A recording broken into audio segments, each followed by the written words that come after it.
السلام علیکم لسنرز، آج جو میں ریڈ کرنے جا رہی ہوں وہ ہے چھونا نہیں جو کہ تحریر ہے شاہینہ چندہ مہتاب کی۔ چلیے شروع کرتے ہیں اس کی قسط نمبر 4۔ سب گھر والے خوش تھے۔ رشتہ ایک بہت ہی اونچے خاندان کا تھا۔ بھابھی نے صاف صاف امامہ سے کہہ دیا تھا، امامہ اب تمہارا انکار کوئی نہیں سنے گا۔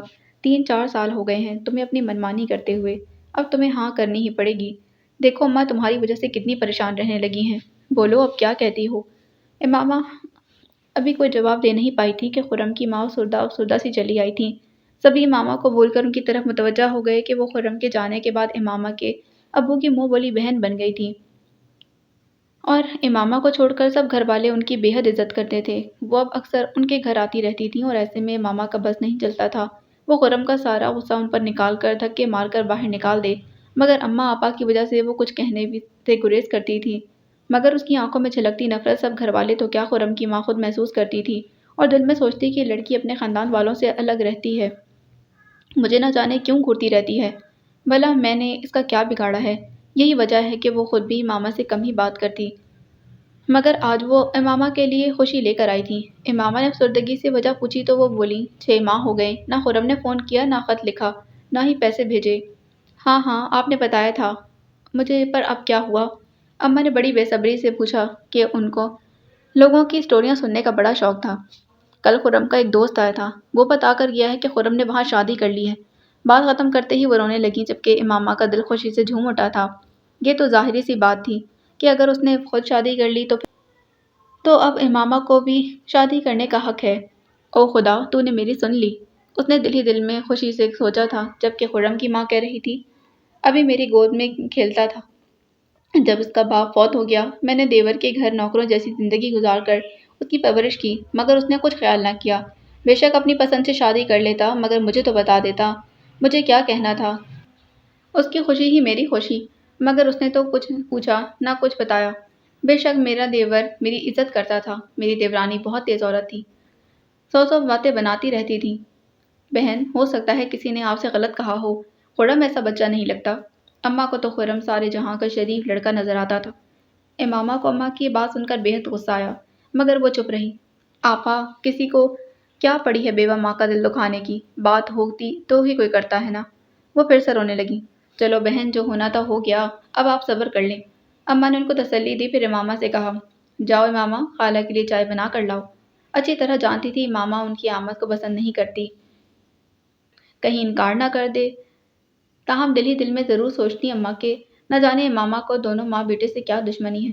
ادھر خرم کی ماں جو پہلے خوشی خوشی چائے پی لیتی تھی، بلکہ اکثر کھانا بھی کھا لیتی تھی، انکار کرتے بولی، چائے رہنے دیں آپا، میں نے تو کل سے روٹی بھی نہیں کھائی، جی ہی نہیں چاہتا کچھ کھانے کو۔ کوئی ایسا بھی کرتا ہے جیسا خرم نے میرے ساتھ کیا۔ روتے ہوئے اٹھنے لگیں کہ امامہ کو ان پر ڈھیروں ترس آ گیا تھا۔ اس نے دل میں سوچا، اس کمینے انسان کو صرف اپنی خوشی عزیز ہے، دوسروں کے جذبات کا کوئی احساس نہیں۔ اس نے خرم کی ماں کا ہاتھ تھام کر دوبارہ بٹھاتے ان کو پہلی بار محبت اور نرمی سے کہا، خالہ جی بیٹھے، میں ابھی آپ کے لیے چائے بنا کر لاتی ہوں، اور کچن میں چلی گئی۔ اماں اور بھابھی نے حیران ہو کر ایک دوسرے کو دیکھا، اور اس وقت مزید حیران ہوئی جب امامہ نے کھانے کی ٹرے ان کے سامنے رکھتے کہا، اماں پہلے کھانا کھائیں، تب تک میں چائے بنا کر لاتی ہوں۔ پھر کچن میں چلی آئی تھی۔ خرم کی ماں کے لیے دودھ پتی بناتے اس نے خود کلامی کی، آپ میری نئی زندگی کا پیغام لے کر آئی ہیں، اب انعام میں یہ کھانا اور چائے تو ضرور ہے، اور مسکرا دی۔ اماں اور بھابھی کی حیرت اس کے چہروں پر لکھی ہوئی تھی۔ اس کو خرم کی ماں کے لیے کھانا لاتے دیکھ کر وہ مزید حیران ہوئی تھی۔ خرم کی ماں نے کھانا کھانے کے بعد چائے بھی پی لی، اور مزید کچھ دیر باتیں کرنے کے بعد یہ کہہ کر چلی گئیں کہ وہ چند روز تک گاؤں واپس چلی جائیں گی اپنے دیور کے پاس۔ یہاں رہ کر اب مجھے کرنا ہی کیا ہے، وہاں سب رشتہ دار ہیں، پھر میری سہیلیاں بھی وہیں ہیں، دل بہل جایا کرے گا، یہاں تو آج کل میرا دل گھبرانے لگا ہے۔ ان کے جانے کے بعد اماں اور بھابھی کا خرم کی شادی پر تبصرہ جاری تھا۔ اماں کا ووٹ اب بھی خرم کے حق میں تھا۔ وہ کہہ رہی تھی، نہ جانے ایسی کیا بات ہوئی کہ جو خرم نے وہاں شادی کر لی، ورنہ لڑکا تو ایسا نہیں تھا۔ اب وہ پاکستان آئے تو پتہ چلے کہ اصل بات کیا ہے۔ اس سال بہو کو خرم کی باتوں سے فرصت نہیں تھی، جبکہ امامہ چاہتی تھی کہ وہ ایک بار پھر اسے رشتے کے لیے پوچھیں تاکہ وہ ہاں کر کے ان کو خوش کر سکے۔ وہ ایک بار پھر اسے رشتے کے لیے پوچھیں تاکہ، مگر جب اماں خرم کو بے گناہ ثابت کرنے میں لگی رہیں تو وہ بے دلی سے اٹھ گئی تھی، اور اس کو اٹھتا دیکھ کر اماں کو جیسے کچھ یاد آ گیا تھا۔ انہوں نے محبت سے پوچھا، امامہ رات کو تمہاری خالہ اشرف کو فون کر کے پوچھنا ہے پھر کیا کہیں ان کو یہ اب بتاؤ۔ ہاں کہتے کہہ کر امامہ مارے شرم کے ان کے پاس رکی نہیں تھی، اور اس کی بات سن کر اماں بھابھی اور کرن نے بھی حیرت سے امامہ کو جاتے ہوئے دیکھا، پھر ایک دوسرے کو کچھ دیر دیکھتی رہیں۔ پھر اماں نے کہا، رب کا شکر ہے یہ لڑکی مان گئی۔ چل کرن، ابھی ماسی اشرف کو فون کر کے کہہ دو کہ وہ کل ہی لڑکے والے کو لے کر آ جائیں، اب دیر کرنا مناسب نہیں۔ اماں، اس وقت ماسی گھر پر نہیں ہوتی، آپ بھول گئی ہیں، فون تو رات ہی کو ہوگا۔ کرن نے بتایا تو اماں بولی، فوزیہ اب منگنی وغیرہ کے چکر میں پڑنے کی ضرورت نہیں، ہاں ہوتے ہی فوراً شادی کا کہہ دیں گے، اور شادی سے پہلے خاندان محلے میں کسی کو کچھ بتانے کی ضرورت نہیں۔ پتہ نہیں وہ کون کمینہ ہے جس نے میری معصوم بچی کی منگنی ختم کروا دی تھی، کہ اس کو تکلیف دی، کوشش کے باوجود اس کا پتہ نہیں چلا، اس لیے اس بار شادی ہونے تک کسی کو کچھ بتانے کی ضرورت نہیں۔ جی امی، آپ ٹھیک کہتی ہیں۔ فوزیہ نے امی کی بات سے کبھی انکار نہیں کیا تھا۔ باقی رہی پاس بیٹھی کرن تو وہ بہت کم گو تھی، صرف سنتی رہتی تھی، کم ہی کچھ کہتی تھی۔ رات کرن نے نمبر ملا کر دیا۔ اماں نے ماسی اشرف سے خود بات کی اور کہا، اشرف کل ہی ان لوگوں کو لے کر آ جاؤ، پہلے ہی بہت دیر ہو چکی ہے۔ میں ابھی ان سے بات کر کے دیکھتی ہوں، پھر جو ٹائم اور دن وہ بتائیں گے وہ آپ کو بتا دوں گی، کہہ کر ماسی اشرف نے فون بند کر دیا۔ مگر چند منٹ بعد ان کا فون پھر آ گیا اور ماسی اشرف نے کہا، وہ لوگ اتوار کو آئیں گے، اور سنو آپا، ان کو پہلے ماما کی منگنی کا بتانے کی کوئی ضرورت نہیں۔ اے لو، ہمارا کیا دماغ خراب ہے جو پہلے ہی منگنی کا ذکر کر دیں گے؟ مگر اشرف اتوار تو ابھی بہت دور ہے۔ اماں نے کہہ دیا، اتنی بھی دور نہیں، آج بدھ ہے، باقی 4 دن جہاں اتنا انتظار کیا ہے وہاں یہ بھی کر لیں گے۔ ماسی اشرف نے ہنستے کہا، جانتی تھی پہلی منگنی ختم ہونے پر لڑکی متنفر ہو گئی تھی شادی سے۔ اچھا ٹھیک ہے جیسا تم کہو، مگر اس بار ذرا دیکھ بھال کر لانا ان لوگوں کو۔ اماں نے کہا، اماں کیسی باتیں کرتی ہو، امامہ میری اپنی بیٹی ہے، میں اس کے لیے بہت اچھا رشتہ لا رہی ہوں۔ اور اماں نے فون بند کر دیا تھا۔ امامہ نے شادی کے لیے ہاں کر کے ان کے دل کا بوجھ بھی ہلکا کر دیا تھا۔ کل امامہ کو دیکھنے کے لیے لڑکے والے آ رہے تھے، اور بہت عرصے بعد وہ خوش بھی تھی۔ اس نے سوچا چلو شکر ہے کمینے نے خود ہی شادی کر لی تو مجھے بھی اپنے آپ شادی کرنے کا حق مل گیا ہے۔ اچھا ہے ذلیل انسان سے میری جان چھوٹ گئی، کہتا تھا مجھے تم سے سچی محبت ہے، اور یہ کہ کواری نہیں بیٹھنے دوں گا تمہیں، کچھ نہ کچھ تو کر ہی لوں گا، اب خود ہی شادی کر کے بیٹھ گیا۔ اماں ٹھیک کہتی ہیں، یہاں کسی کو کسی سے محبت نہیں، سب گھر والے سو چکے تھے، اور اس کو خوشی کے مارے نیند ہی نہیں آ رہی تھی۔ مان فون کی رنگ ہونے لگی۔ فون کا ایک سیٹ اس کے اپنے روم میں تھا، دوسرا باہر لاؤنج میں، سب کے سننے کے لیے ماما نے جلدی ریسیور اٹھا لیا، ہیلو کہا، اور اگلے ہی لمحے ساری خوشی خاک میں ملتی نظر آئی تھی۔ دوسری سمت خرم تھا۔ امامہ، یہ تم ہو نا؟ وہ تھکی تھکی آواز میں پوچھ رہا تھا۔ امامہ نے جواب دینے کے بجائے ریسیور جلدی سے واپس رکھ دیا تھا۔ فوری طور پر خرم سے بچنے کا یہی ایک حل اس کی سمجھ میں آیا تھا۔ چند سیکنڈ بعد بیل پھر سے ہونے لگی، مارے مجبوری کے اس کو پھر سے ریسیور اٹھانا پڑا، سبھی گھر والے سو رہے تھے۔ ریسیور اٹھا کر ابھی اس نے ہیلو کہا کہ خرم نے تیز لہجے میں کہا، امامہ اب میری بات سنے بغیر فون بند کیا تو اچھا نہیں ہوگا، میں صبح تک تمہیں فون کرتا رہوں گا، جانتی ہو نا اچھی طرح مجھے؟ ہاں خوب جانتی ہوں، بدمعاشی کے سوا کچھ اور آتا بھی ہے تمہیں؟ امامہ نے دل میں سوچا، منہ سے چپ رہی، خرم اس کے لیے اتنا ہی کافی تھا کہ وہ اس کی بات سننے کے لیے مان گئی تھی، اس لیے فوراً بولا، امامہ اتنی جلدی بھول گئیں جو میں تم سے کہہ کر گیا تھا؟ کیا کہہ کر گئے تھے؟ امامہ نے بن کر پوچھا، ورنہ اس کا اشارہ تو بہت اچھی طرح سمجھ گئی تھی۔ میرے پاس اتنا وقت نہیں کہ ساری بات ریپیٹ کر سکوں، صرف اتنا پوچھ سکتا ہوں کہ کل تمہیں دیکھنے لڑکے والے آ رہے ہیں؟ اور سنتے ہی امامہ ہمارے غصے کے پھٹ پڑی تھی اور تیزی سے کہا، ہاں آ رہے ہیں مجھے لڑکے والے دیکھنے، مگر تمہیں کیا تکلیف ہے؟ امامہ تم ہوش میں تو ہو؟ وہ گھٹایا، پوری طرح ہوش میں ہوں، خود وہاں نہ جانے کب سے شادی کر کے اپنا گھر بسا کر بیٹھ گئے ہو، پھر مجھے بھی شادی کرنے کا حق حاصل ہے، یا دو شادیاں کرنے کا پروگرام بنا رکھا ہے؟ امامہ نے غصے سے پوچھا، میں نے شادی کر لی ہے، یہ تم سے کس نے کہا؟ خرم نے گویا حیرانی سے پوچھا تو امامہ نے کہا، تمہاری اماں نے کہا ہے، اور کس نے کہنا تھا؟ وہ بتا رہی تھی 6 ماہ ہو گئے ہیں تم نے ان کو پیسے نہیں بھیجے، اور 3 ماہ ہو گئے ہیں کہ تم نے ان سے فون پر بات بھی نہیں کی، نہ ہی خط لکھا ہے۔ اب تمہارے پاکستان آنے والے کسی دوست نے بتایا کہ تم نے وہاں شادی کر لی، اور اگر یہ بات سچ ہے تو مجھے بھی شادی کرنے دیں۔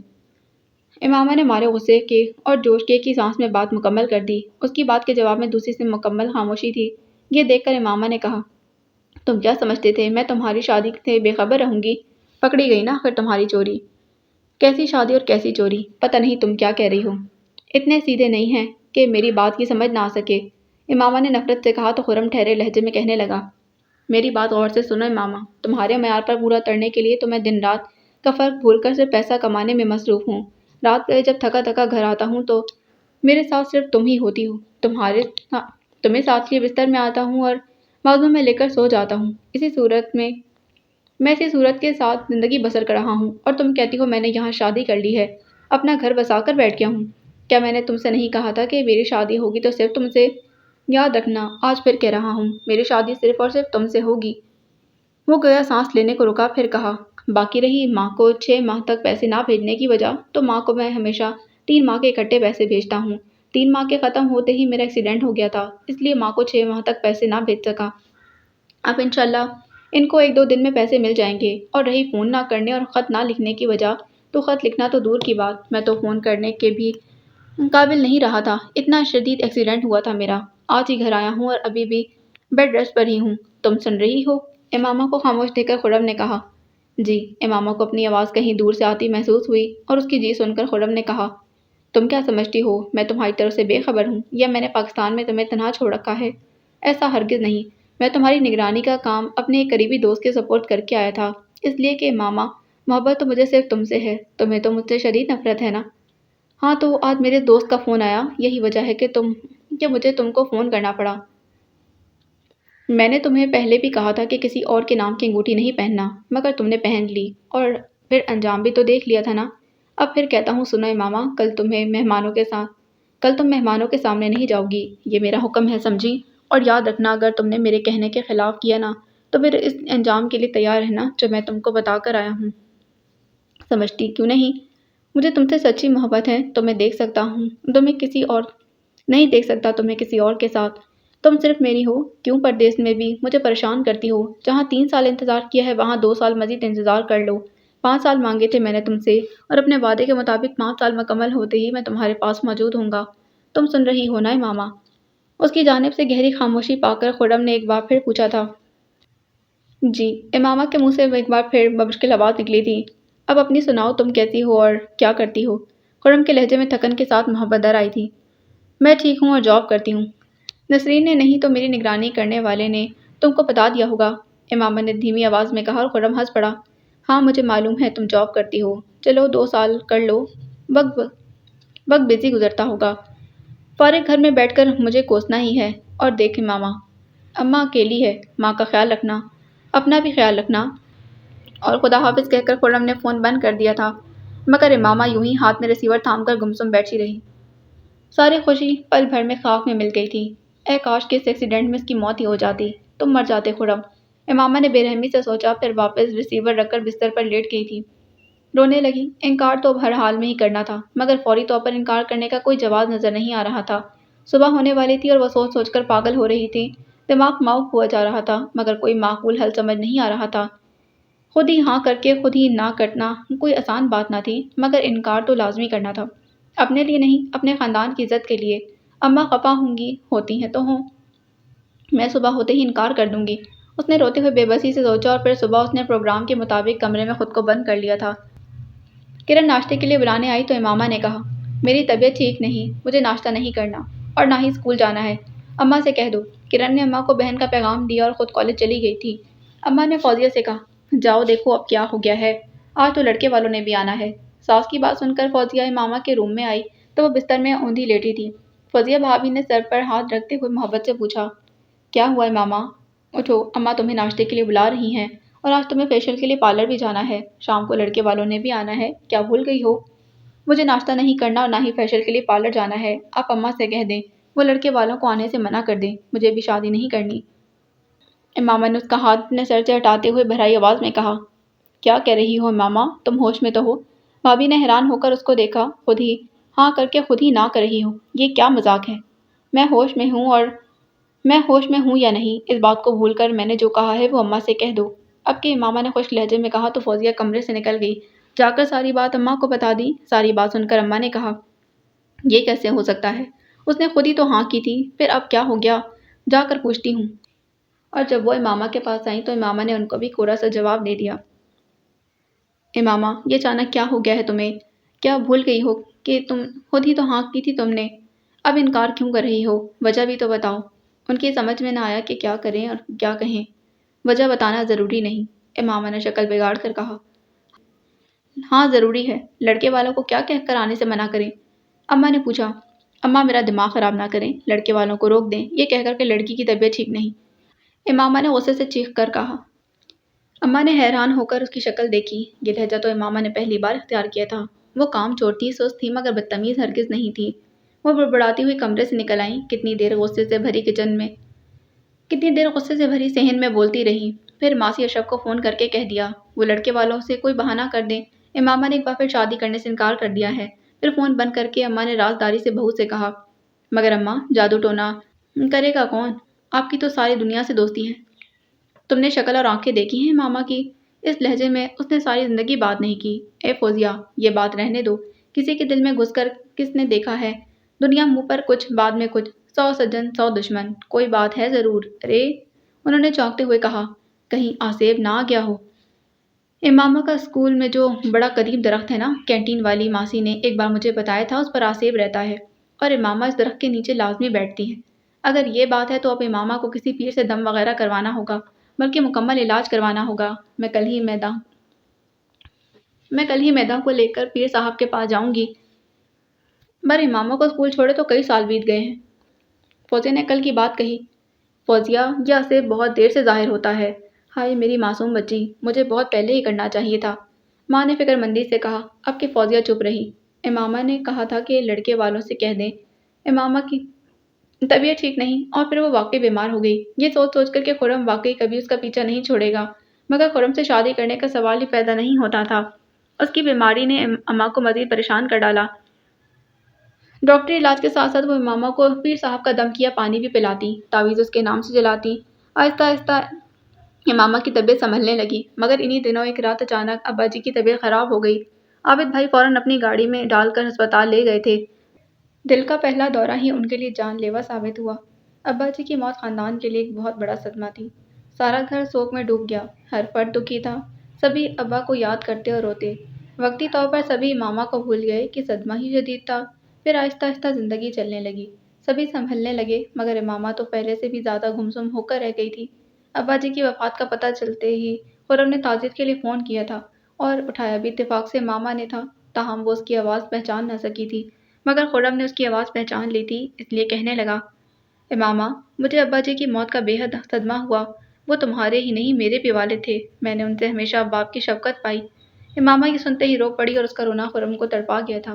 ابھی چند روز پہلے ہی تو نسرین نے بتایا تھا کہ وہ سخت بیمار ہے، پتہ نہیں اس کو کیا ہو گیا ہے۔ خرم فوراً سمجھ گیا۔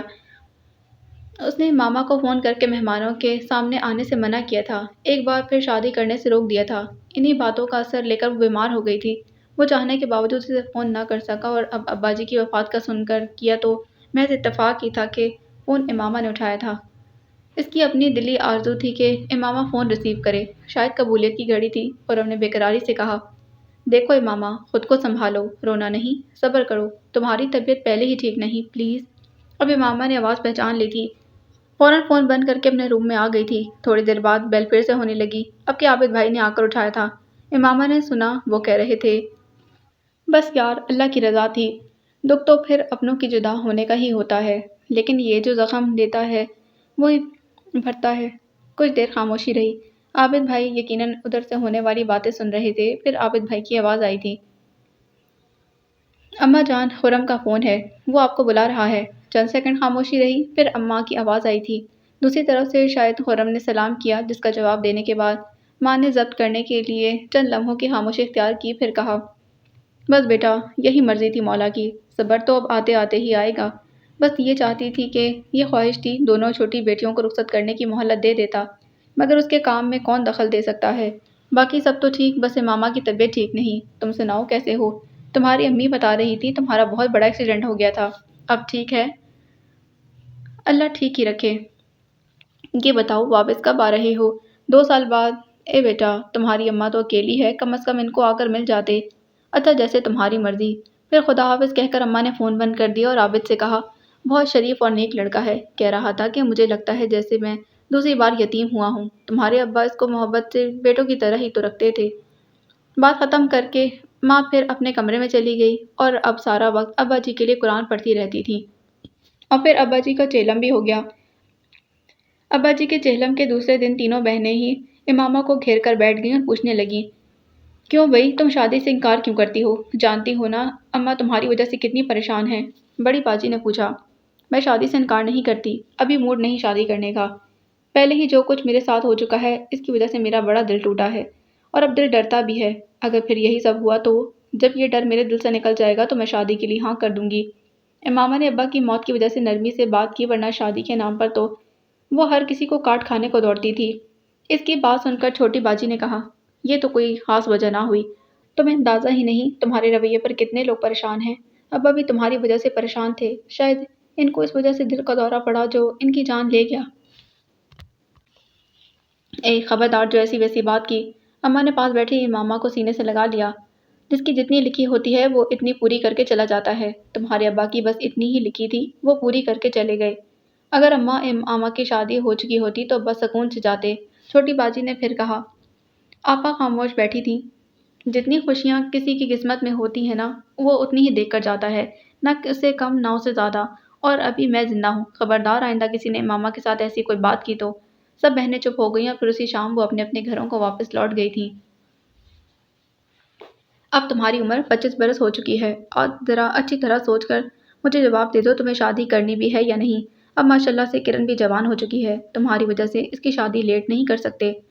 اماں، دوسری لڑکیوں کی ماؤں کی عادت ہوتی ہے جب اپنی بیٹیوں کی عمر کی باتیں کرتی ہیں تو 2-4 سال کم کر کے بتائیں گی، اور آپ نے بیٹھے بٹھائے مجھے میری عمر میں 1 سال کا بھی اضافہ کر دیا۔ غور سے سن لیں، ابھی میں 24 برس کی بھی نہیں ہوئی۔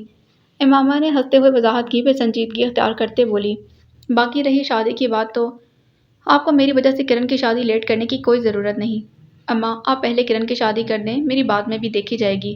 اس نے بات ختم کر کے پاس بیٹھی کرن کو شرارت بھری نظروں سے دیکھا۔ مجھے تو آپ ہی ابھی معاف ہی رکھیں، ایم بی اے کا آخری سال شروع ہوا ہے، تعلیم مکمل کرنے سے پہلے میں شادی نہیں کروں گی۔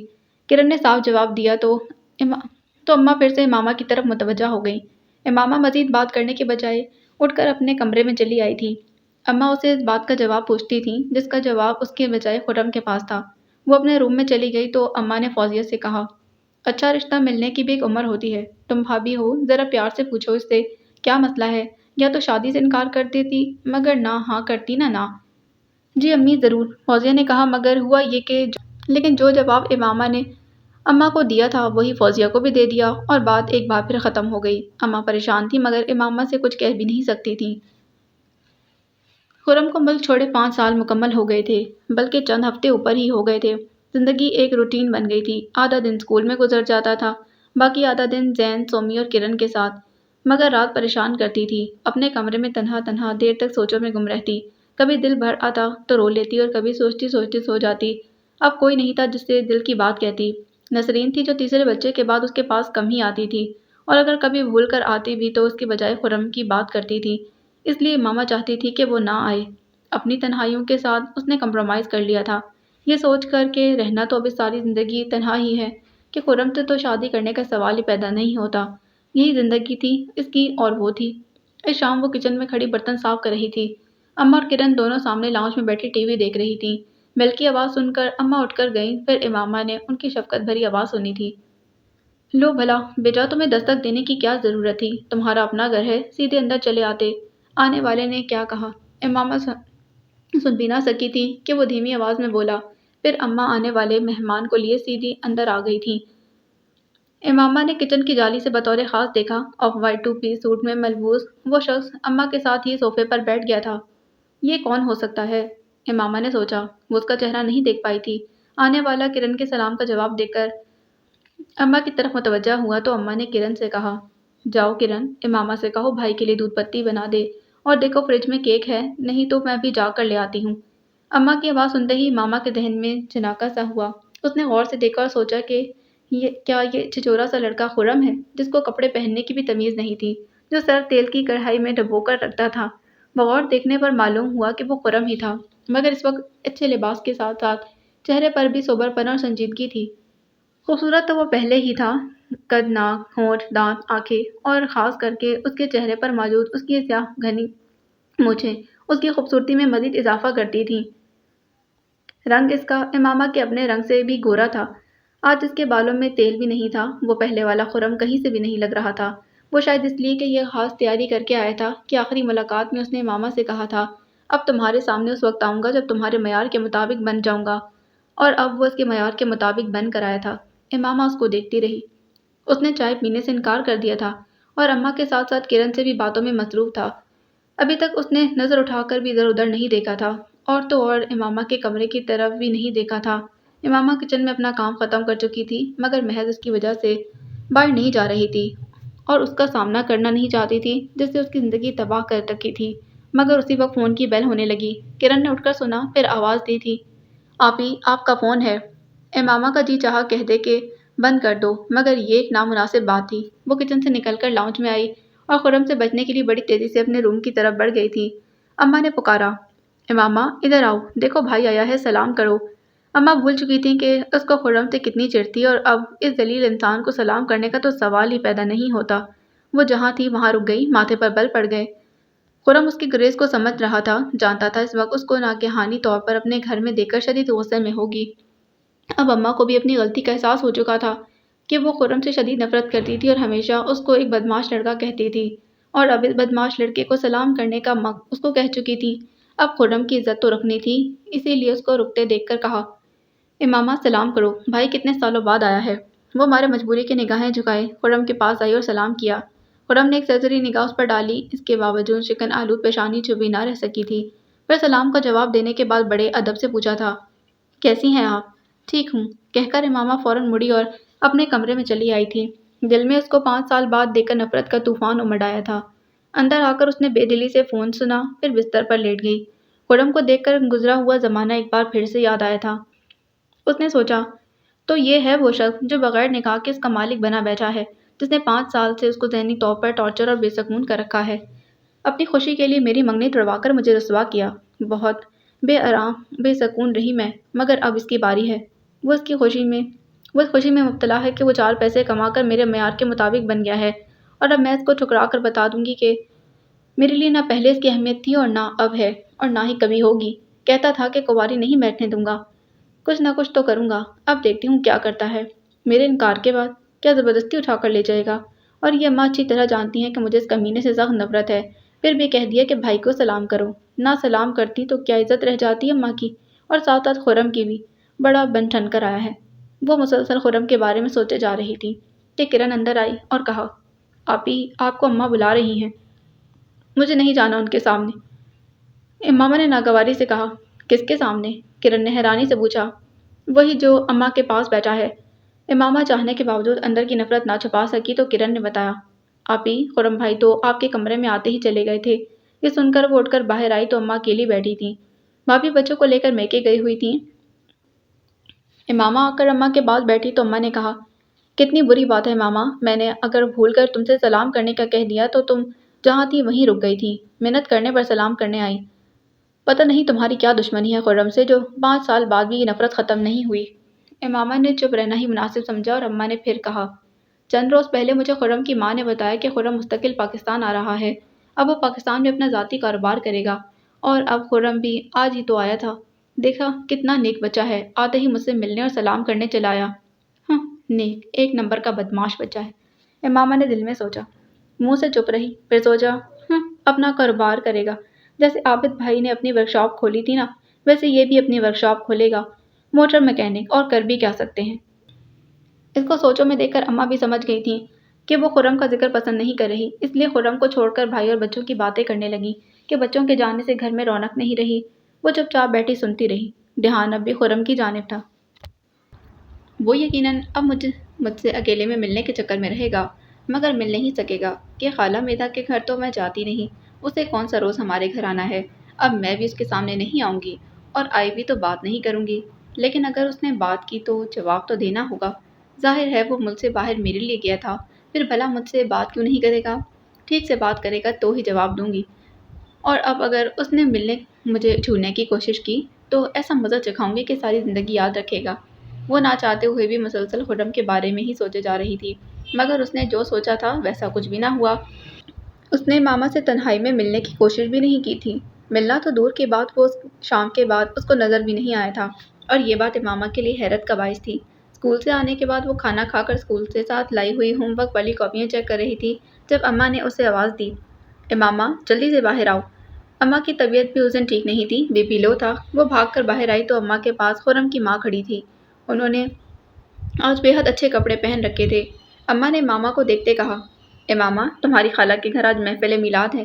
تمہاری خالہ کل مجھے کہہ کر گئی تھی مگر مجھے ہی نہیں تمہیں بتانا یاد رہا۔ تمہاری بھابھی تو بچوں کی وجہ سے جا ہی نہیں سکتی۔ میری طبیعت ٹھیک نہیں، تم ہی دیکھ رہی ہو تو کرن کو بھیج دیں۔ امامہ نے اماں کی بات کاٹ کر کہا، کرن چلی جاتی مگر اسے پڑھنا نہیں۔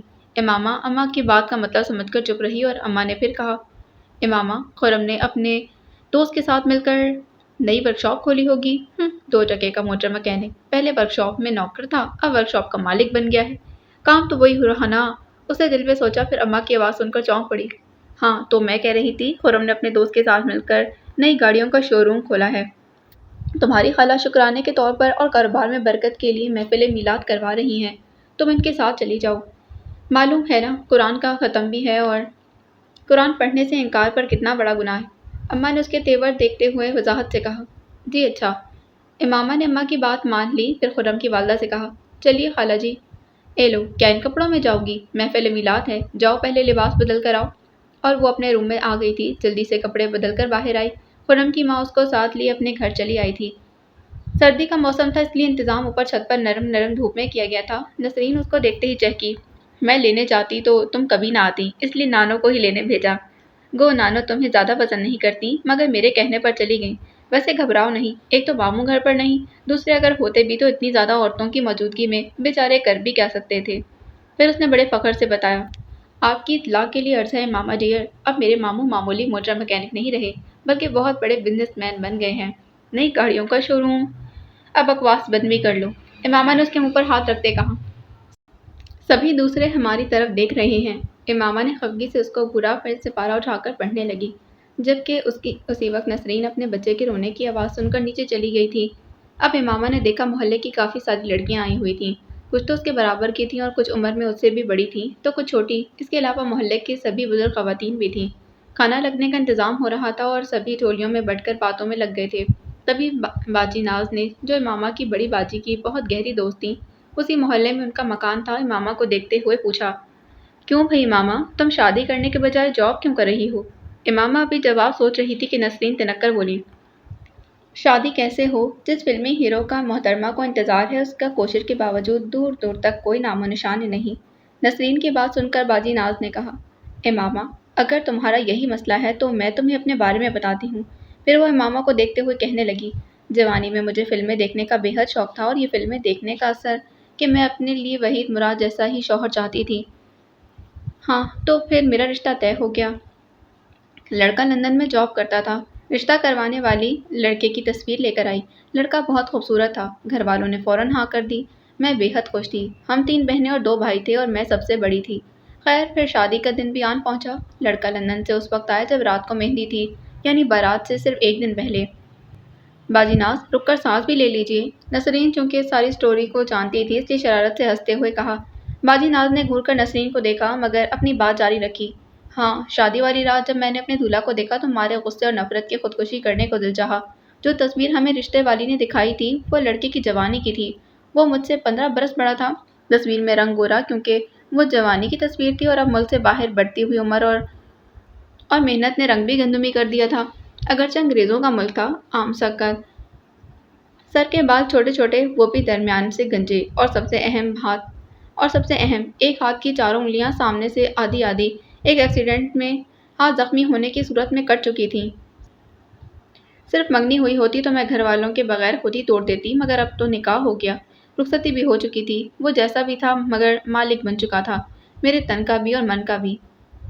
مارے مجبوری کے خون کے گھونٹ بھی پی کر رہ گئی۔ دوسرے دن ولیمہ تھا، وہ رسم کے مطابق میرے ساتھ میرے گھر آیا اور میرا اس کو بلانا تو دور کی بات، اس کی گندی شکل بھی دیکھنے کو جی نہیں چاہتا تھا۔ لیکن 3 دن میں میکے میں رہی اور ان 3 دنوں میں اس کے ساتھ ایک کمرے میں رہنا تو دور کی بات، اس کے سامنے ہی نہیں گئی، کھانا بھی اکیلی کھاتی رہی۔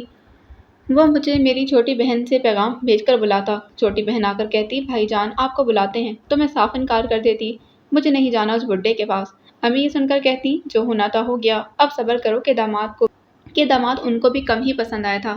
مسئلہ یہ تھا کہ ان لوگوں نے دھوکہ کیا تھا، لڑکا عین وقت پر پاکستان آیا تھا۔ پھر 3 دن بعد رسم کے مطابق میرے سسرال والے آ کر مجھے لے گئے تو رات کو اپنے کمرے میں آتے ہی موصوف نے مجھے گھورتے پوچھا، کیا تم کسی کو پسند کرتی ہو؟ جی چاہا کہہ دوں ہاں، وحید مراد کو، مگر نکاح ہو چکا تھا اور گھر سے آتے ہوئے امی نے بطور خاص کہا، بیٹی جو ہونا تھا ہو گیا، اب صبر کرنا اور ہماری عزت کا خیال، ورنہ جی تو چاہا کہہ دوں طلاق لینے کے لیے، لیکن اب اپنے اختیار میں تو کچھ بھی نہ تھا کہ نکاح کے بعد وہ مالک اور حاکم بن چکا تھا۔ یہ بھی سچ تھا کہ میرا ہر خواب ٹوٹ گیا تھا، میں چھپ چھپ کر روتی تھی۔ یہ میرے ساتھ ہوا کیا تھا؟ جس کی شکل دیکھنا گوارا نہیں، اس کے ساتھ باقی کی زندگی کیسے گزرے گی؟ باجی ناز خاموش ہو کر امامہ کو دیکھنے لگی، جو مارے ہنسی کے لوٹ پوٹ ہوتی جا رہی تھی اور بہت عرصہ بعد شاید دل کھول کر ہنسی تھی۔ سب چھوٹی لڑکیاں بھی باجی ناز کی باتیں سن کر مسکرا رہی تھیں اور باجی ناز کو خاموش ہوتے دیکھ امامہ نے ہنستے پوچھا، پھر زندگی کیسے گزری؟ بس بی بی، اس وقت تو دل مار لیا تھا، لیکن کچھ عرصے بعد معلوم ہوا یہ خوبصورتی، پیسہ وغیرہ سب بکواس، اصل چیز محبت ہے، جس کے بغیر زندگی بیکار ہے۔ جب تمہارے دولہا بھائی کو میں نے ان کی بات کا جواب نہ دیا تو انہوں نے میری چھوٹی بہن سے پوچھا، کیا تم لوگوں نے اپنی باجی کی شادی زبردستی مجھ سے کی ہے؟ سارا وقت منہ بنا کر رکھتی ہے۔ تب میری چھوٹی بہن نے میرے خیالات سے ان کو پوری وضاحت سے آگاہ کر دیا۔ ساری بات سن کر وہ بے حد محظوظ ہوئے، بلکہ بہت ہنسے۔ پھر شادی کے بعد لندن جاتے ہی انہوں نے مجھے بھی اپنے پاس بلا لیا اور مجھ سے بے حد محبت کرتے تھے، میرا بہت زیادہ خیال رکھتے تھے۔ زندگی میں کسی چیز کی کمی نہیں تھی سوائے وحید مراد کے۔ باجی ناز خاموش ہو کر کچھ سوچنے لگی، پھر کہا، امامہ، سب سے پہلا بیٹا ہوا تو میں سب کچھ بھول گئی۔ کون سا وحید مراد؟ کیسا وحید مراد؟ اب تو میرا شوہر مجھے سارے جہان سے زیادہ خوبصورت لگتا تھا، اور اب بھی لگتا ہے۔ وہ آج بھی مجھ سے یوں ہی محبت کرتے ہیں جیسے نئی نئی شادی ہوئی ہو، اور یہ کہ اب وہ مجھے اکثر وحید مراد کا نام لے کر چھیڑتے ہیں تو میں اپنی بیوقوفی یاد کر کے ہنس دیتی ہوں۔ باجی ناز نے چپ ہو کر امامہ کو دیکھا، پھر پوری سنجیدگی سے کہا، ہیرو کی تلاش میں اپنی عمر یوں ضائع نہ کرو، کوئی اچھا سا بندہ دیکھ کر شادی کر لو۔ یہ نینا اور نسرین تمہارے ساتھ ہی کی ہیں، ایک کے 3 بچے ہیں اور دوسری کے 2، کتنی خوش ہیں دونوں، اور تم؟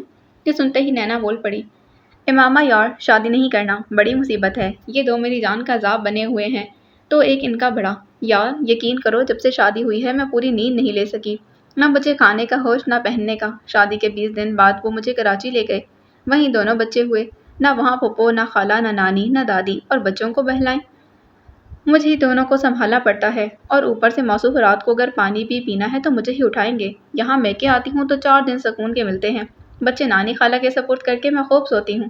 یہ سن کر نسرین بولی، میرے ساتھ ایسا نہیں ہے، دن کو پھپھو دادی بچے سنبھالتی ہیں، بڑا والا رات کو دادی کے ساتھ سوتا ہے، چھوٹی پھپھو کے ساتھ، اور تیسرا میرے ساتھ۔ میرے میاں اپنے کام خود ہی کر لیتے ہیں، رات میں پیاس لگے تو خود جا کر پانی پیتے ہیں۔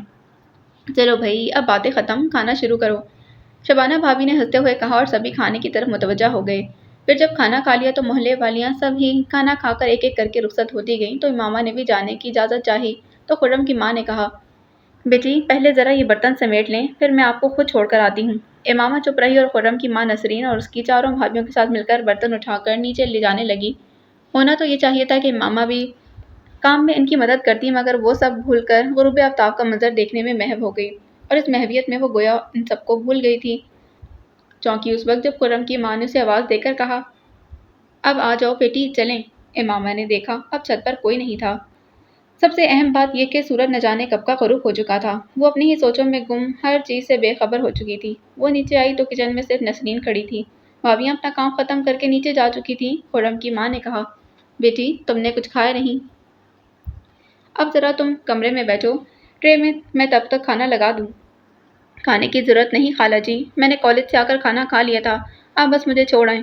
امامہ نے اس خوف سے کہا کہ کہیں خرم نہ آ جائے۔ اس کی بات سن کر نسرین نے کہا، کیسی باتیں کرتی ہو، تمہارے علاوہ ابھی تمہارے گھر کھانا ویسے بھی بھیجنا ہی تھا۔ نانو اب کھانا نکالیں، میں تب تک اندر سے لے کر جاتی ہوں۔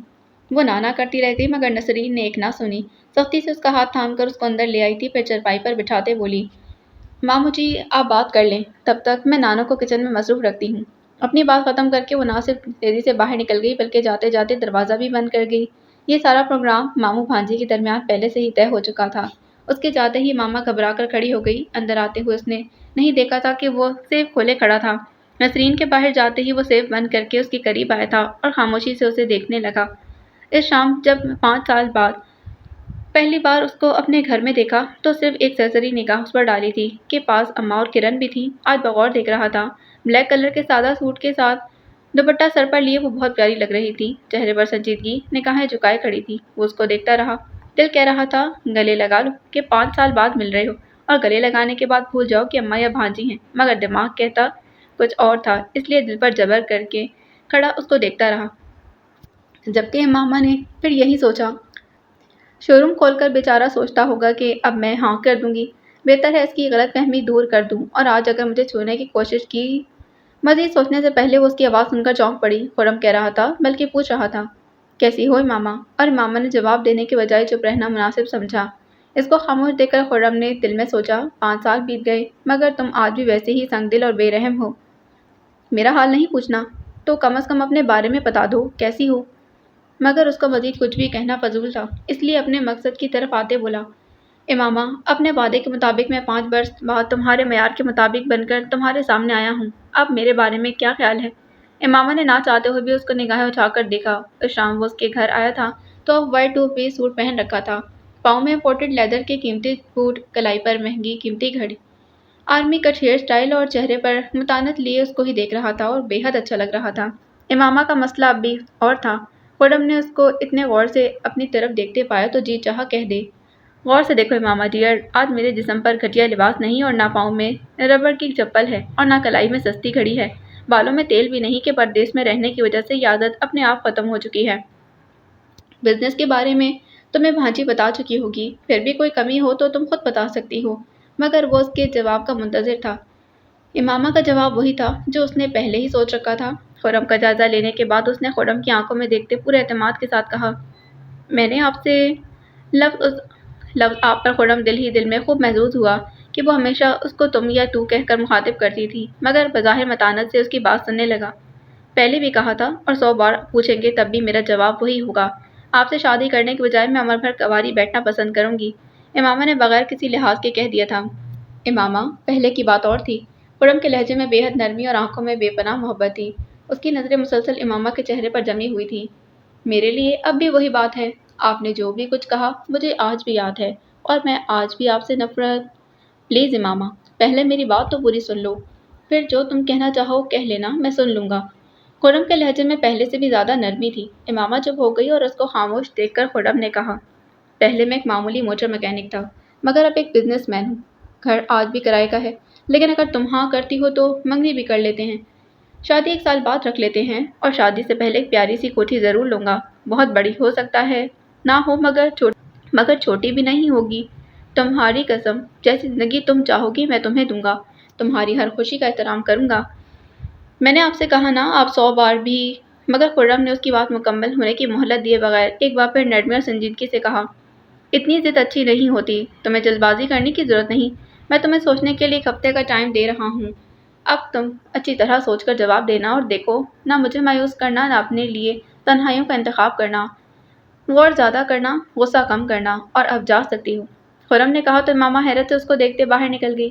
یہ وہی خرم تھا جو ہر ملاقات میں سے چھونا اپنا فرض سمجھتا تھا۔ لہجہ ہمیشہ کرخت ہوتا تھا، مگر آج یہ نرمی، جو بھی ہے جیسا بھی ہے مائی فٹ، مجھے اس سے شادی نہیں کرنا، میں پوری زندگی بھی سوچوں گی تو میرا فیصلہ یہی ہوگا۔ وہ کچن میں آئی تو نسرین اس کو دیکھتے ہی شرارت سے مسکراتے ہوئے پوچھنے لگی، ارے چائے نہیں پیو گی؟ اچھی طرح جانتی تھی ماموں سے بات کرنے کے بعد اس کا بی پی ہائی ہو چکا ہوگا۔ خالہ جی اب مجھے جانا ہے، اس نے نسرین کو جواب دینے کے بجائے خرم کی والدہ سے کہا، اور کھا جانے والی نظروں سے نسرین کو دیکھا۔ اس کی چالاکی پر اب اس کو کچھ کہنا فضول تھا۔ وہ کون سا اب اس کی باتوں کا اثر لیتی تھی یا اسے ڈرتی تھی؟ ہاں ہاں چلو بیٹی، یہ فروٹ والا شاپر تم پکڑ لو، انہوں نے کہا، اور شاپر امامہ کو پکڑا کر خود ٹرے پکڑ لی تھی۔ ان کے جاتے ہی نسرین کمرے میں آئی۔ خرم سنجیدہ سا کھڑا کچھ سوچ رہا تھا۔ نسرین نے پوچھا، ماموں بات بنی پھر؟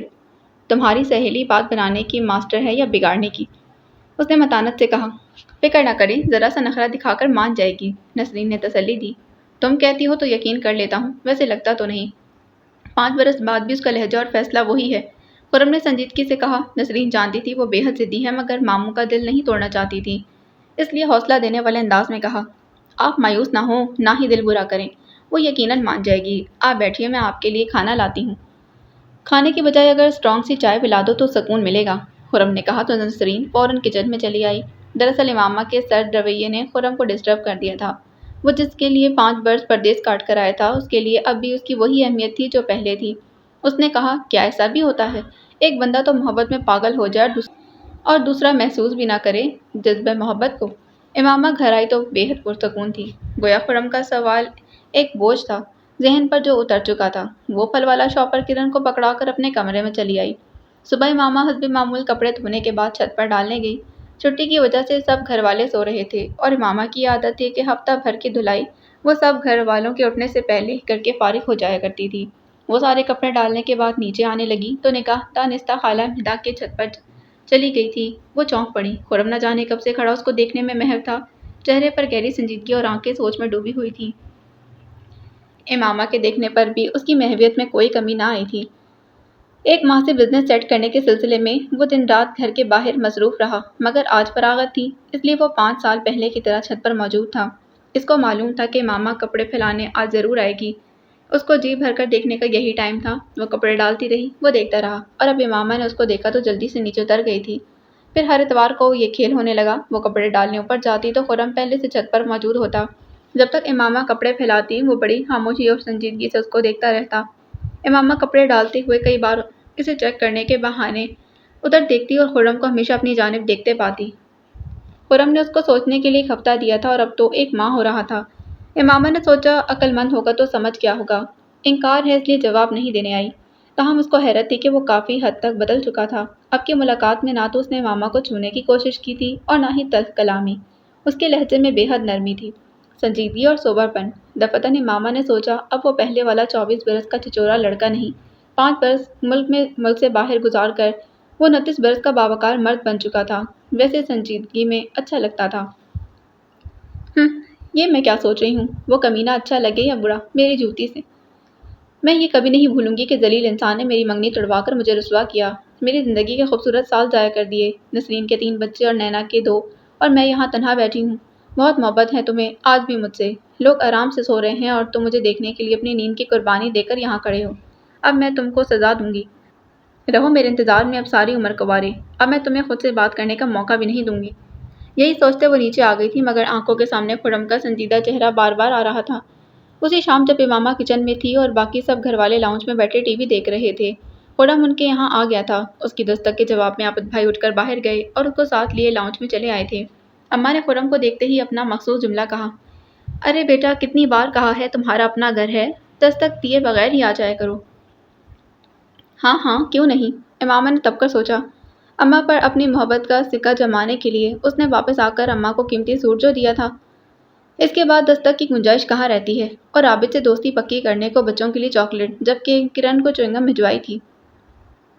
پہلی بار جب اماں کو ملنے آیا تھا اس کے چند روز بعد یہ سب چیزیں خرم کی امی بڑی محبت سے دے کر گئی تھیں۔ جب رشوت اتنی زیادہ اور اتنے خلوص اور پیار سے دی جائے تو اس کے بعد دستک کی گنجائش ختم ہو جاتی ہے۔ مگر مسئلہ تو امامہ کا تھا۔ وہ اس وقت دوپہر کے کھانے کے برتن دھو رہی تھی اور رات کے لیے روٹیاں بنانی تھی۔ برتن وہ صاف کر چکی تھی اور اب روٹیاں بناتے اس کا خون کھول رہا تھا۔ امامہ نے کئی بار کچن سے دیکھا وہ عابد بھائی کے بجائے کرن سے باتوں میں محو تھا، اس کی اسٹڈی وغیرہ کے بارے میں پوچھ رہا تھا، جیسے وہاں کرن کے علاوہ کوئی تھا ہی نہیں جس سے وہ بات کرتا۔ حالانکہ اماں بھابھی اور عابد بھائی پاس ہی بیٹھے تھے۔ وہ شام کی طرح جب وہ پہلی بار آئے تو کچن میں اپنا کام ختم کر چکی تھی، اب محض خرم کی وجہ سے بے مقصد کھڑی تھی۔ اس نے ایک بار پھر باہر دیکھا، وہ اب عابد بھائی سے بات کر رہا تھا۔ جانے کا پروگرام دور دور تک نہیں لگتا تھا، اس لیے ماما بادل نخواستہ کچن سے باہر نکلتے ہی سیدھی اپنے روم کی جانب آئی تھی اور جلدی سے اندر داخل ہو کر دروازہ بند کر لیا۔ اس نے سوچ لیا تھا کہ آج اگر اماں نے سلام کرنے کو کہا تو وہ ہرگز نہیں کرے گی، اور ادھر اماں بے وقوف نہیں تھیں کہ پہلی والی غلطی کرتیں۔ اماں نے امامہ کو کچن سے نکلتے دیکھا تو دوسری جانب چہرہ کر لیا تھا جیسے دیکھا ہی نہ ہو۔ وہ سب کی موجودگی میں خرم کی توہین نہیں چاہتی تھیں۔ دروازہ بند کرتے ہی امامہ نے اطمینان کی گہری سانس لی، پھر سوچا خرم یہ سوچ کر آیا ہوگا کہ شاید مجھ سے بات کرنے کا موقع مل جائے گا، مگر یہ ناممکن ہے۔ جب تک یہ لاؤنج میں موجود ہے تب تک تو میں اندر کمرے میں ہی رہوں گی۔ پھر اس نے ذرا سی کھڑکی کھولی اور نہ چاہتے ہوئے بھی اسے دیکھنے لگی۔ آج اس نے بلو جینز پر سفید شرٹ پہنی ہوئی تھی، اس پر بلیک جیکٹ اور پاؤں میں جاگر۔ چہرے پر آج پہلے سے بھی زیادہ سنجیدگی تھی۔ امامہ بھی اس کو ٹھیک سے دیکھ نہ پائی کہ اچانک اٹھا اور اماں اور عابد کے روکنے کے باوجود چلا گیا تو امامہ مسکرا دی، یہ سوچ کر کہ عقل مند کے لیے اشارہ ہی کافی ہوتا ہے۔ وہ سمجھ گیا ہوگا کہ یہاں تنہائی نہیں ملے گی۔ اور پھر یوں ہی 3 ماہ بیت گئے۔ اتوار والا کھیل جاری رہا۔ وہ صبح امامہ کو چھت پر دیکھتا، شام کو گھر آ جاتا، اسی وقت جب وہ کچن میں مصروف ہوتی تھی۔ اس کو یقیناً اندازہ ہو چکا تھا کہ امامہ اس وقت کچن میں ہوتی ہے۔ آتے ہوئے بچوں کے لیے چاکلیٹ اور کرن کے لیے چوئنگم ضرور لاتا۔ اماں نے ایک بار منع کیا تو خرم نے شکایت بھرے لہجے میں کہا، دستک دیتا ہوں تو اماں جی آپ کہتی ہیں اپنا گھر ہے، دستک کی ضرورت نہیں۔ اب بچوں کے لیے کچھ لے کر آتا ہوں تو اپنا گھر سمجھ کر ہپا ہونے لگتی ہیں۔ اگر یہ بات ہے تو میں آنا ہی چھوڑ دوں گا۔ اس پر اماں کو اپنا اعتراض واپس لینا پڑا اور خرم جس مقصد کے لیے آتا وہ پورا نہیں ہو رہا تھا۔ امامہ سے بات کرنے کا موقع دوبارہ مل ہی نہیں سکا۔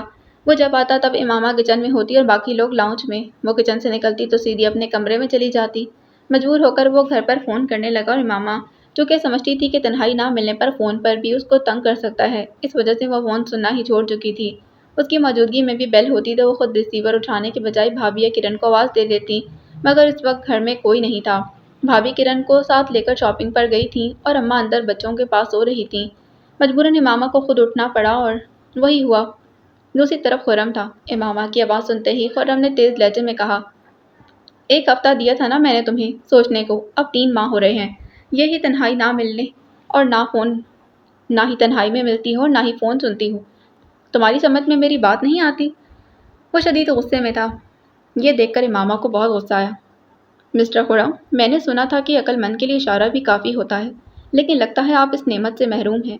خیر یہ میرا مسئلہ نہیں، آپ نے مجھے 1 ہفتہ دیا تو میں پھر اپنا جواب ریپیٹ کر دیتی ہوں۔ اب اس کو اچھی طرح یاد رکھیے گا اور دوبارہ کبھی پوچھنے کی زحمت نہ کیجیے گا۔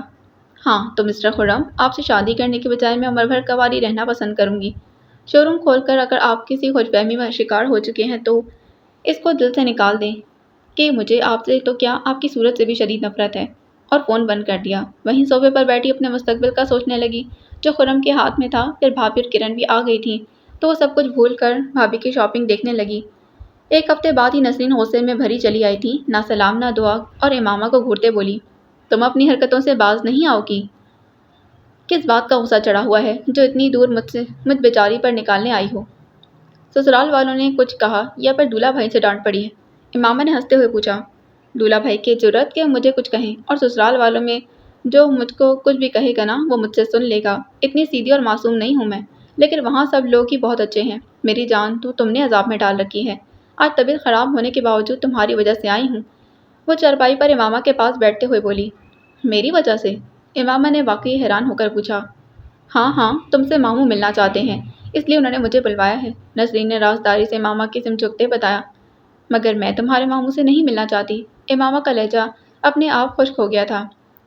امامہ اب ماموں میں کیا کمی ہے؟ پلیز خواہ نا کا مسئلہ مت بناؤ۔ ماموں نے تمہیں سوچنے کا 1 ہفتہ دیا تھا اور اب 3 ماہ ہو چکے ہیں ان کو تمہارے جواب کا انتظار کرتے ہوئے۔ وہ بے حد پریشان ہیں تمہارے اس رویے سے۔ جواب میں چند روز پہلے تمہارے ماموں کو تو دے چکی ہوں۔ تمہارے ماموں کو ایک بار میرے جواب کی سمجھ نہیں آئی شاید، مگر پہلے نہیں آئی تو اب ضرور آ جائے گی۔ امامہ نے سکون سے کہا تو نسرین منت کرنے والے انداز میں بولی، دیکھو پلیز میرے کہنے پر آخری بار ماموں سے مل لو۔ میں نے بتایا نا ماموں بے حد پریشان ہیں۔ ہرگز نہیں ملوں گی۔ اس کمینے نے میری منگنی ختم کروا کر مجھے رسوا کیا، میرے خاندان کو پریشان کر دیا، اب وہ بھی پریشان رہے گا، اور تم اگر اپنے ماموں کی وجہ سے اتنی ہی پریشان ہو نا تو میرے پاس آنے کی زحمت نہ کیا کرو۔ ماموں کا خیال ہے سہیلی کا نہیں، امامہ نے بے رحمی سے کہا۔ نسرین نے اس کے بعد بھی 1-2 بار منانے کی کوشش کی اور جب ہر کوشش بیکار گئی تو وہ غصے میں بولی، میں ماموں کی ہی نہیں تمہاری وجہ سے بھی آتی ہوں۔ انہوں نے تمہاری منگنی ختم کروا دی تھی کیونکہ وہ خود تم سے شادی کرنا چاہتے تھے۔ تم نے سنا نہیں باجی ناز نے کیا کہا تھا کہ زندگی میں اہم چیز محبت ہوتی ہے، اور ماموں تم سے سچی محبت کرتے ہیں، اور باجی ناز کے شوہر کی طرح بوڑھے اور بدصورت بھی نہیں، نہ صرف بے حد خوبصورت بلکہ نوجوان بھی ہیں۔ سب سے اہم وہ تم سے سچی محبت کرتے ہیں، اس لیے تم کو ایک اچھی زندگی دینے کے لیے انہوں نے 5 برس دن رات محنت کر کے تمہاری خواہش کے پیش نظر خود کو موٹر مکینک کے بجائے ایک بزنس مین بنا لیا، اور تم اپنی ضد چھوڑ کر سنجیدگی سے سوچو تو ماموں میں اب کوئی کمی نہیں۔ خواہ ایک بات نہ کرتی رہو، انہوں نے منگنی ختم کروائی تو اب شادی بھی تو تم ہی سے کرنا چاہتے تھے۔ کیا میں تم سے محبت نہیں کرتی جو تم مجھے ماموں کا طعنہ دیتی ہو؟ تم سے بھی تو محبت ہے، اسی لیے کہتی ہوں اچھی سہیلی، اچھی بہن، اب ذرا تھوڑی دیر اچھی طرح سوچ کر مجھے جواب دو۔ ماموں سے شادی کیوں نہیں کرنی؟ پہلے بھی کہا ہے کہ اب بھی کہتی ہوں انا کا مسئلہ نہ بناؤ، محبت میں انا نہیں ہوتی، ہار جیت نہیں ہوتی، خوب عقل سے سوچو کہ کیا جو کر رہی ہو وہ درست ہے۔ نسرین کی باتیں سن کر امامہ کچھ دیر سوچتی رہی، پھر دل کی بات زبان پر لے ہی آئی۔ فرض کرو میں تمہاری بات مان کر تمہارے ماموں کی محبت پر یقین کر کے شادی کر لیتی ہوں، تو جانتی ہو شادی کے بعد کیا ہوگا؟ نکاح ہوتے ہی وہ میرا مالک اور حاکم بن جائے گا۔ اس کو معلوم ہو جائے گا کہ اب میں اس کو چھوڑ کر نہیں جا سکتی، اور پھر ساری زندگی وہ مجھے اس بات کے طعنے دے کر میری زندگی دوزخ بناتا رہے گا۔ میں نے ایک معمولی موٹر مکینک کو ٹھکرا دیا، اور جب وہ مکینک ایک امیر آدمی اور بزنس مین بنا تو میں نے شادی کر لی۔ تمہیں معلوم ہے نا وہ مجھ سے کس طرح لہجے میں بات کرتا ہے۔ تمہاری بارات والے دن محض ایک چھوٹی سی بات کا جواز بنا کر اس نے مجھے گال پر اتنے زور کا تھپڑ مارا کہ اب کیا بتاؤں۔ وہ وحشی ہے۔ I'm sorry نسرین، میں تمہارے ماموں سے شادی نہیں کر سکتی۔ میری طرف سے صاف جواب سمجھو۔ اگر میں کہوں کہ ماموں شادی کے بعد ایسا نہیں کریں گے، نسرین نے ضمانت دینی چاہی۔ یہ سن کر امامہ نے نفرت سے کہا، تم سے زیادہ تمہارے ذلیل ماموں کو میں جانتی ہوں۔ وہ پورا وحشی ہے۔ اس کو صرف اپنی خوشی اور خواہش عزیز ہے، دوسرے پر کیا گزرتی ہے پرواہ نہیں۔ یہ سن کر نسرین کو غصہ آ گیا اور وہ اٹھتے ہوئے بولی، اگر تمہاری یہی ضد ہے تو میں جاتی ہوں۔ اس کو غصے سے جاتے دیکھ امامہ کو بھی غصہ آ گیا تھا۔ جا رہی ہو تو اپنے ماموں کے لیے میرا آخری پیغام بھی لیتی جاؤ۔ اس کو کہہ دینا میرا جواب ہمیشہ یہی رہے گا، اور اس کو ملنے کا تو سوال ہی پیدا نہیں ہوتا۔ ہاں، اس سے کہنا کہ مجھے فون کرنے کی بھی زحمت نہ کرے۔ مجھے تو معلوم ہے وہ پکا بدماش ہے، مگر میرے خاندان والے اس کی بہت عزت کرتے ہیں، اس کو نیک اور شریف لڑکا سمجھتے ہیں۔ اب اگر اس نے مجھے فون کیا تو ہیلو کہہ کر فون بھابھی یا اماں کو تھما دوں گی، اس کی ساری شرافت کا پول کھول دوں گی۔ اس لیے فون نہ کرنا اس کے حق میں بہتر ہوگا۔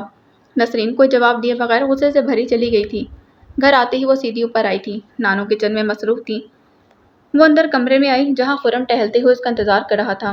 نسرین نے اس کے پاس بیٹھتے غصے سے کہا، آپ امامہ کے علاوہ کسی اور سے شادی نہیں کر سکتے؟ کیوں اپنے ساتھ ساتھ مجھے بھی بے عزت کرواتے ہیں؟ لگتا ہے آج بھانجی کا جھگڑا ہو گیا ہے اپنی سہیلی سے۔ خرم نے اس کے غصے سے پھولے ہوئے چہرے کو دیکھتے ہنس کر پوچھا تھا۔ جی ہاں، جھگڑا ہو گیا ہے۔ اب کہ نسرین نے نانو کے خیال سے آواز دھیمی رکھ لی تھی۔ ہوا کیا ہے؟ کچھ بتاؤ تو صحیح۔ وہ ملنے پر راضی ہوئی کہ نہیں؟ خرم نے سنجیدگی سے پوچھا۔ اس پر نسرین نے امامہ کے ساتھ ہونے والی ساری گفتگو بتا دی تھی۔ پھر پوچھا، آپ نے میری بارات والے دن اس کو تھپڑ کیوں مارا تھا؟ اور خرم جو امامہ کے ساتھ ہونے والی بات چیت سن چکا تھا، اس نے سوچا کہ اس دن تو صرف ایک ہی تھپڑ مارا تھا، اب ذرا میرے ہاتھ آئے تو صحیح، بہت سارے تھپڑ پڑیں گے اس کو مجھ سے۔ بتاتے کیوں نہیں کیوں تھپڑ مارا تھا؟ وہ آپ کو وحشی کہتی ہے۔ بھانجی، غلطی ہو ہی جاتی ہے انسان سے۔ اب تو میری بات غور سے سنو۔ جہاں تک مجھے معلوم ہے تمہاری سہیلی اپنی جھوٹی انا اور میرے خوف سے صحیح فیصلہ نہیں کر پا رہی۔ تم دوبارہ اس کے پاس جاؤ اور میری طرف سے اس کو یقین دلا دو کہ میں شادی کے بعد ایسا کوئی گھٹیا کام نہیں کروں گا، اسی لیے کہ میں امامہ سے بے پناہ محبت کرتا ہوں، اور اس کو مارنا تو دور کی بات، میں کبھی اس کو میلی آنکھ سے دیکھوں گا بھی نہیں۔ مگر اب کی بار امامہ نے نسرین کو بھی خوب تپایا، اس لیے اس نے غصے سے کہا، ماموں وہ میری سہیلی ہے، میں اس کی ضد کو اچھی طرح جانتی ہوں۔ آپ امامہ کو بھول کر کہیں اور شادی کر لیں۔ نانو کی طبیعت اب ٹھیک نہیں رہتی، اب وہ آپ کے تو کیا گھر کے کام بھی نہیں کر سکتی۔ صرف اپنا نہیں نانو کا بھی سوچیں۔ پہلے بھی آپ امامہ کی وجہ سے 5 برس اکیلے انہیں تنہا چھوڑ گئے تھے۔ نسرین اس کو سمجھا کر چلی گئی، اور وہ چاہنے کے باوجود بھی نسرین کو یہ نہ کہہ سکا کہ وہ تمہاری تو صرف سہیلی ہے، جبکہ میری تو وہ محبت ہے، بلکہ محبت ہی نہیں میری زندگی ہے۔ اس کو بھول کر کسی اور سے شادی کرنا ناممکن ہے۔ بس ایک بار وہ مجھے تنہائی میں مل جائے تو اس کو منا کر ہی چھوڑوں گا، مگر وہ ملے تو کہاں اور کیسے، وہ سوچنے لگا۔ نسرین کے جانے کے 1 ہفتے بعد ہی رمضان کے مقدس مہینے کا آغاز ہو گیا تھا، اور اس کے ساتھ ہی افطار پارٹیوں کا سلسلہ شروع ہو گیا۔ رمضان کے پہلے جمعہ فوزیہ کے میکے میں افطار پارٹی تھی۔ سب گھر والے گئے تھے سوائے امامہ کے۔ امامہ بھائی کے میکے کم جاتی تھی، ورنہ پہلے تو یہ ہوتا کہ اگر عابد بھائی مصروف ہوتے تو بھابھی امامہ کو ساتھ لے کر چلی جاتی کہ ابا کی وفات کے بعد اماں گھر سے ذرا کم ہی نکلتی تھیں۔ باقی رہ گئی کرن، تو اس کا یہ فائنل ایئر تھا، وہ سارا دن اپنی پڑھائی میں مصروف رہتی۔ یوں بار بار آنے جانے سے امامہ کی بھابھی کی بہن شازیہ سے دوستی ہو گئی، اور وہ بھی اب امامہ لوگوں کے گھر آنے لگی تھی۔ پھر یوں ہوا کہ بھابھی کے بھائی قیوم کوئی 7 برس بعد امریکہ سے چلے آئے تھے۔ وہ فوزیہ بھابھی کی شادی سے کوئی 5 ماہ پہلے ہی امریکہ گئے تھے، اس لیے بہن کی شادی میں بھی شامل نہ ہو سکے۔ ان کے گھر آنے کی خوشی میں فوزیہ بھابھی کی امی نے محض میلاد کا انتظام کیا تھا۔ فوزیہ اور امامہ کے ساتھ کرن بھی گئی تھی۔ سب گھر والوں کو بطور خاص بلوایا گیا۔ وہاں جب امامہ کا تعارف فوزیہ بھابھی کے بھائی قیوم سے کروایا گیا تو بس امامہ کو ہی دیکھتے رہ گئے، امریکہ سے آئے بھی شادی کے لیے۔ اب جو امامہ کو دیکھا تو پہلی نظر میں ہی امامہ کی محبت میں گرفتار ہو گئے۔ محفل میلاد کے بعد وہ محض امامہ کی خاطر بہن کو خود اس کے سسرال چھوڑنے آئے، اور واپس جاتے ہی ماں سے کہہ دیا، اب آپ کو باہر لڑکی دیکھنے کی ضرورت نہیں، امامہ مجھے اچھی لگی ہے، اسی سے میری شادی کر دیں۔ ماں کو بھلا کیا اعتراض ہو سکتا تھا، وہ تو پہلے ہی باہر لڑکیاں دیکھ دیکھ کر تنگ آئی ہوئی تھی کہ کوئی اچھی لڑکی مل ہی نہ رہی تھی۔ انہوں نے ایک بار خود بھی فوزیہ سے امامہ کے لیے کہا تھا، مگر فوزیہ نے انکار کرتے بتا دیا، امی ہے تو امامہ بے حد اچھی، اتنے سال ہو گئے میری شادی کو، مجال ہے جو کبھی مجھ سے غلط بات کی ہو یا کہی ہو۔ تاہم شادی کا اس کو جب بھی کہتے ہیں وہ گو کہ کوئی وجہ نہیں بتاتی، مگر کوئی وجہ تو لازمی ہے جو شادی کے لیے نہ ہاں کرتی ہے نہ ہی اب۔ قیوم بھائی جان کے لیے باہر لڑکی دیکھ لیں۔ اور اب جب بیٹے نے اپنے منہ سے کہہ دیا تو ماں نے فوزیہ سے فون پر بات کی۔ ان کی ساری بات سن کر فوزیہ نے کہا، امی آپ اماں کے پاس آنے سے پہلے اپنے داماد سے بات کر کے دیکھ لیں، پرسوں اتوار کو ہم آئیں گے۔ فوزیہ کی امی نے داماد سے بات کرنے کا کہا اور عابد بھائی نے کہا، اماں سے پوچھ کر ہی جواب دے سکتا ہوں۔ اور جب عابد بھائی نے اماں سے بات کی تو انہوں نے کہا، لڑکا لگتا تو امامہ سے 10 سال بڑا ہے، خیر میں امامہ سے بات کر کے دیکھتی ہوں۔ اور جب امامہ سے بات کی تو امامہ نے فوراً انکار کر دیا۔ اماں نے کہا، کتنے اچھے لوگ ہیں، آخر تم چاہتی کیا ہو؟ وہ چپ رہی۔ بے شک وہ لوگ اچھے تھے، مگر امامہ اپنی مجبوری کسی کو بتا نہیں سکتی تھی۔ وہ فوزیہ بھابھی کے بھائی تو کیا کسی کے ساتھ بھی اپنی مرضی سے شادی کرنے کی طاقت نہیں رکھتی تھی۔ جو طاقت رکھتا تھا وہ دور ہونے کے باوجود اپنی اس طاقت کے بل بوتے پر پل پل کی خبر رکھتا تھا۔ انکار سن کر شازیہ نے ذاتی طور پر اس کو بتا دیا، امامہ ڈیئر، بھائی جان پہلی نظر تمہیں دیکھتے ہی تمہاری محبت میں گرفتار ہو چکے ہیں، پلیز انکار نہ کرو۔ مگر پھر وہی بات، وہ انکار ہی کر سکتی تھی۔ ہاں نہیں، یوں گھر میں فوزیہ بھابھی سے بھی تعلقات خراب ہو گئے تھے۔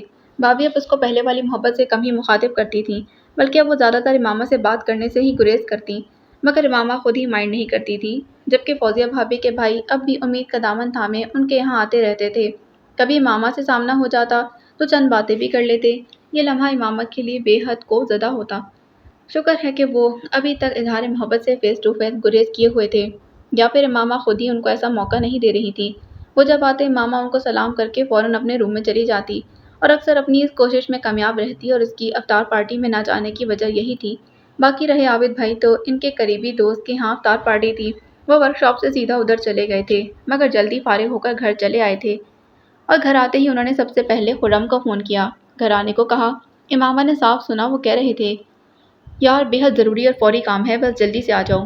پھر فون بند کرنے کے بعد انہوں نے امامہ کو دیکھا اور پوچھا، ہاں بھائی تم نے افطاری میں اپنے لیے کیا بنایا ہے؟ اور امامہ نے بتایا، فروٹ چاٹ اور جوس، بس یہی چیزیں، کھانا وغیرہ نہیں بنایا؟ عابد بھائی نے کھڑے کھڑے پوچھا، انہیں شاید خرم کا انتظار تھا۔ بھابھی کھانا بنانے سے منع کر گئی تھیں کہ سحری کے لیے ادھر سے ہی کچھ لے آؤں گی۔ امامہ نے بتایا تو عابد بھائی بولے، ہاں یہ خوب رہی، ایک تو خود وہاں سے کھاؤ، بچا کچا ساتھ لے آؤ۔ اتنے میں ڈور بیل ہوئی تھی۔ عابد بھائی نے کہا، یار دروازہ کھلا ہے، اندر آ جاؤ۔ پھر خرم کو آتے دیکھ کر انہوں نے امامہ سے کہا، امامہ ذرا اچھا سا دودھ پتی کا ایک مگ خرم کے لیے بنا دو، میں تو پی کر آیا ہوں، میرے پاس غیر ضروری لوگوں کے لیے چائے بنانے کا ٹائم نہیں۔ امامہ نے خرم کو سنانے کے لیے ذرا اونچی آواز میں کہا، کیونکہ وہ دروازہ کھول کر ڈیوڑی میں داخل ہو چکا تھا۔ عابد بھائی ایک بار پھر اس کو منت کرنے والے انداز میں کہہ کر چلے گئے، اور امامہ بجائے چائے بنانے کے ٹی وی لاؤنج میں بیٹھ کر ٹی وی کھول کر دیکھنے لگی۔ چند منٹ بعد پھر ڈور بیل ہوئی تھی۔ امامہ سمجھی گھر والے آئے ہوں گے، مگر بھائی کے شاید اور دوست آئے تھے، کیونکہ عابد بھائی پھر امامہ کے پاس آئے اور کہا، اچھی بہن میرا ایک اور دوست آ گیا ہے، پلیز انکار نہیں کرنا، 2 کپ چائے بنا کر دو۔ اور وہ پہلا مگ بھرنے کے بعد دوسرے میں ڈال رہی تھی جب ٹی وی لاؤنج میں پڑے فون کی بیل بجی۔ امامہ نے پہلے مگ ٹرے میں رکھے، پھر فون کے قریب آئی تھی اور ریسیور اٹھا لیا۔ دوسری جانب بھابھی کا بھائی قیوم تھا۔ امامہ نے سلام کیا تو انہوں نے جواب دینے کے بعد امامہ کا حال چال پوچھا، اور یہ بھی کہ وہ آئی کیوں نہیں؟ امامہ نے کہا، یوں ہی موڈ نہیں تھا۔ کیا میری وجہ سے نہیں آئی؟ انہوں نے پوچھا۔ جی ایسی کوئی بات نہیں، آپ نے فون کیسے کیا؟ امامہ نے یہ سوچ کر کہا کہ اب کہیں فون پر ہی اظہار محبت نہ شروع کر دیں۔ بہت جلدی میں لگتی ہوں، انہوں نے برا مان کر کہا، اور امامہ نے جھوٹ کا سہارا لیتے کہا، جی ہاں وہ مہمان آئے بیٹھے ہیں، ان کے لیے چائے بنا رہی تھی۔ اچھا ٹھیک ہے، عابد کو بلا لو۔ اب کہ انہوں نے چونکتے ہوئے کہا تو امامہ ریسیور رکھ کر پہلے کچن میں آئی، چائے والی ٹرے اٹھائی اور پھر آ کر ڈرائنگ روم کا دروازہ ناک کیا تھا۔ عابد بھائی فوراً باہر آئے اور امامہ نے چائے والی ٹرے ان کی جانب بڑھاتے ہوئے بتایا، قیوم بھائی کا فون ہے، آپ پہلے چائے دے دیں پھر وہ سن لیں۔ امامہ کی بات سن کر عابد بھائی کے ٹرے کی طرف بڑھتے ہاتھ رک گئے، انہوں نے امامہ سے کہا، تم چائے اندر رکھو، میں فون سن کر آتا ہوں۔ پھر وہ امامہ کو وہیں چھوڑ کر لاؤنج میں چلے گئے۔ امامہ پہلے تو حیران ہوئی، پھر سوچا، ہو سکتا ہے دوسرا بندہ بھی قریبی جاننے والا ہو جو انہوں نے مجھے اندر جانے کا کہہ دیا۔ پھر وہ پردہ ہٹا کر اندر داخل ہوئی تو سامنے والے صوفے پر خرم بیٹھا تھا، دوسرا بندہ شاید جا چکا تھا۔ اب کیا کروں؟ امامہ نے چند پل وہیں رک کر سوچا، پھر خرم کے سامنے بچھی میز پر ٹرے رکھنے لگی تو خرم نے اس کو گھورتے ہوئے تیزی سے کہا، جس بندے کے لیے یہ چائے لے کر آئی ہو وہ تو کب کا جا چکا ہے، اب اس کو واپس لے جاؤ۔ وہ اس کی بات سن چکا تھا۔ امامہ کو خوشی ہوئی کہ وہ اس کو ٹارچر کرنے میں کامیاب رہی۔ اس نے ایک نظر خرم کو دیکھا جس نے وائٹ گرین کلر کی شلوار قمیض کے ساتھ گرین کلر کا ہی بغیر بازوؤں والا سویٹر پہن رکھا تھا۔ اس کو اچھی طرح دیکھنے کے بعد امامہ نے بڑی بے نیازی سے کہا، بھائی کے کہنے پر لائی ہوں، اس لیے رکھ کر جا رہی ہوں، آپ نہ پئیں۔ وہ چائے کی ٹرے رکھ کر ابھی پوری طرح سیدھی نہ ہوئی تھی کہ خرم لپک کر چائے والا مگ اٹھاتے پھر امامہ کی طرف بازو دراز کرتے اڑایا، جی تو چاہتا ہے یہ گرم چائے تمہارے چہرے پر ڈال کر تمہیں بھی جلا دوں۔ نہیں، امامہ سہمی کانپی، گھبرا کر خوفزدہ ہو کر فوراً 2 قدم پیچھے ہٹی تھی۔ خرم نے ایک نظر اس کے خوفزدہ چہرے پر ڈالی، پھر اس کے سامنے کھڑا ہوتے ہوئے پوچھا، میں نے تمہیں سوچنے کا 1 ہفتہ دیا تھا اور اب 3 ماہ ہو چکے ہیں، 5 برس بیت گئے مگر تمہاری ذہنی عمر نہیں بڑھی، وہ آج بھی 5 سال پہلے والے مقام پر کھڑی ہے۔ ادھر ادھر کی فضول باتیں کرنے کے بجائے سیدھی طرح بتاؤ تم کیا چاہتی ہو، کیا ڈیمانڈ ہے تمہاری، پوری کرنے کی طاقت رکھتا ہوں۔ بتاؤ کتنا کپڑا چاہیے تمہیں، کتنا زیور چاہیے اور کتنے جوتے چاہتی ہو تم، کھل کر بتاؤ، جو بھی کہو گی میں دے دوں گا۔ جوتوں کا لفظ اس نے آخر میں استعمال کیا تھا۔ اس وقت وہ 5 برس پہلے والا وحشی خرم لگ رہا تھا۔ امامہ کا رنگ مارے خوف کے پک ہو چکا تھا۔ اس کو خرم سے ڈر لگ رہا تھا کہ چائے کا مگ ابھی بھی اس کے ہاتھ میں ہی تھا۔ وہ امامہ کے سامنے کھڑا اب بھی اس کو گھور رہا تھا۔ امامہ کو خوف تھا جیسے کہ چائے کا مگ اب بھی اس کے ہاتھ میں تھا اور وہ امامہ کے سامنے کھڑا اب بھی اس کو گھور رہا تھا۔ امامہ کو خوف تھا جیسے میں نے اس کے پاؤں چائے گرا کر جلائے تھے، اب وہ کہیں میرا چہرہ نہ جلا دے۔ وہ ایسا نہیں کر سکتا تھا، عابد بھائی باہر موجود ہیں۔ اس سوچ نے اس کو تسلی دی۔ اب چپ کیوں کھڑی ہو، جواب دو، کیا چاہتی ہو، کیا ڈیمانڈ ہے تمہاری، آج ذرا کھل کر بتا ہی دو۔ وہ دبے دبے لہجے میں دھڑا، شاید عابد بھائی کے خیال سے، اور امامہ نے ڈرتے ڈرتے کمزور لہجے میں کہا، میری کوئی ڈیمانڈ نہیں، میں نے آپ سے پہلے بھی کہا تھا کہ آپ سے شادی کرنے کے بجائے میں عمر بھر مزید بکواس کرنے کی ضرورت نہیں۔ خرم نے دانت پیس کر کہا، پھر ہاتھ میں پکڑا چائے کا مگ کارپیٹ پر الٹ کر سیدھا ہوتے ہوئے بولا، جی تو چاہتا ہے تپڑ مار مار کر تمہارا حلیہ بگاڑ دوں، مگر باہر افسوس عابد بھائی موجود ہیں۔ پھر وہ ڈرائنگ روم کا باہر والا دروازہ کھول کر باہر نکل گیا تھا۔